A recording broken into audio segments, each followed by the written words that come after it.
All right, guys, today we're going to talk about the material process as it pertains to ServiceTitan. So we're using our screen here. We're going to go through as if we were adding a job, we were quoting a job, and we were selling the job for now. So let's walk through the process.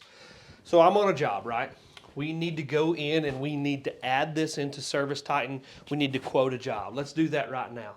For time's sake, we're going to jump on the safety checkup and we're going to add this. Let's say the homeowner wants to go forward with a $4,900 job. They're like, hey, Brian, we like it. Let's go forward. Let's process. Super easy. Here's what we're going to do. We're going to go into this job.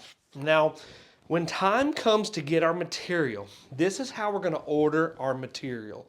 We are going to go into the material category. Now, you guys are always going to see auto-populated material. We need to get rid of that auto-populated material. So let's go to remove. Let's remove all of this stuff here. Let's just delete this. This needs to be a common practice. A little bit harder on this big screen versus your iPad, but we are going to delete all the material and we are going to add our material in. So let's just go through. Let's start with a clean slate.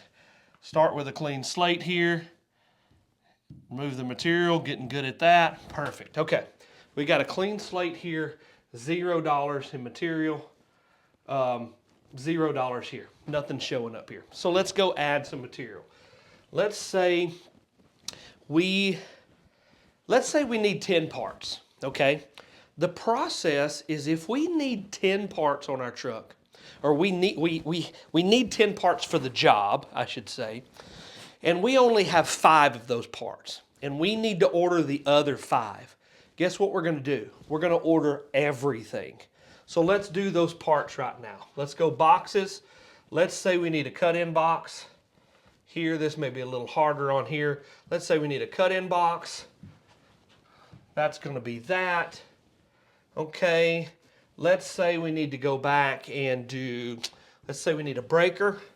15 amp CH single pole. Yep, that works. Let's add that. Let's say, for instance, what else we're going to need? We're going to need an outlet. Let's go up to outlets. Let's go 20 amp GFI with alarm. Let's go ahead and add that one there. Okay. Let's see what else. What else might we need? Connectors. So let's say we're going to need a plastic connector. Got to scroll up here. Can't search on this, so I'm sure I can. Just for time's sake, we're doing that. Plastic 3/4 connector. All right, we need 2 of those. Let's add that to the thing here. Okay. All right, let me show you guys something here. When we go back, we click done and we go to material. This is my material that I need for this job, okay? Here's what's happening. This material, every bit of this, I've added on this side.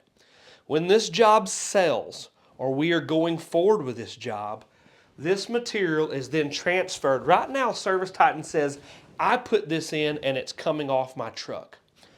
Well, the way we're doing our inventory process now is that when we put this in and we send an email to warehouse, because that's the process, we're going to cover that. When we send an email to warehouse, they are going to swap this material on the back end from our truck to the job, okay? So once I sell this job, so think about this, guys. I'm on the front end of this deal. I have not quoted anything else, or I haven't done anything. I've quoted this work, and the homeowner wants to go forward with this estimate. So I get my material right, and then I sell convert this thing. When I sell convert it, I click perform work now and apply. This is very, very important that when time comes and you get this material delivered to you, you do not touch this material at all. Do not go remove it. Do not go replace it. Don't do anything with this material. This material is the list that you've created, and Greg is going to send it to your job. He's going to send it to you. So Ryan, what do I need to do if I send this list and I forgot, oh Greg, I need something else? No worries. What I'll do is I'll go in and I'll add. If I need something else, hey, I need another one of these breakers. I'll add the breaker. If I need to change this to dual function, I'll add this. And what happens is when Greg goes here and he sees this, that we've added this breaker here and we've added this, on the front end, he changed all that other material.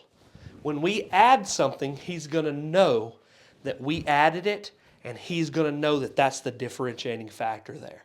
So, with that being said, if we ever need any more material, that's what we do, we add it. Now, I want to talk about returning the material. Let's say, for instance, this is the list we got, but we redesigned the job, and I did not need one of these 4 square boxes. I used one, but I didn't need 2 of these. Here's what we're going to do.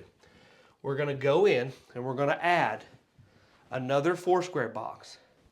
We're going to add, we punch that in, and then we hit a -1 and add to invoice. So now what we have to return our material, we have a 4 square box. We have 2 of them here at $386, but we returned 1.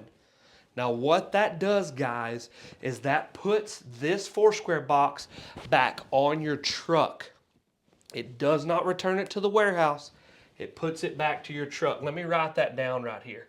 I'm actually going to write that. Let me actually close this out. It is very important to catch this. This negative here, this negative right here, this goes back to your truck. If it's a normal truck stock item, please leave it on your truck. If it's a random thing that you need to return, you need to do the negative here. That way we can get your totals right here on the bottom. But then you need to return that back to Greg. So, all right, guys, that's going to wrap up this video. Quick little video on material, super simple. Punch the material list in on the front end. If you have to return, hit a negative. If you need to add, hit a negative, and then we're good to go. Thank you, guys.